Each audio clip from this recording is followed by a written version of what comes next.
Can you solve this SAT-style math problem? Let's go through it step by step. But before we begin, let's first understand the concept.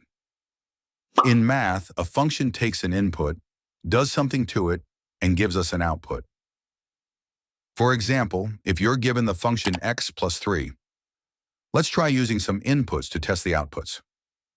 If x equals 1, replace x with 1. 1 plus 3 is 4. Our output is 4. If x equals 2, replace x with 2. 2 plus 3 is 5. Our output is 5. If x equals 15, plug in 15. 15 plus 3 is 18. The output is 18. And if x equals 100, then 100 plus 3 is 103. So the output is 103. Now, functions are often written using the symbol f of x. This simply means a function of x. So when you see something like f of 2, it means replace every x in the function with 2. Today's question says, what is the value of f of x when x is negative 2? The function is x squared minus 5 times x plus 6.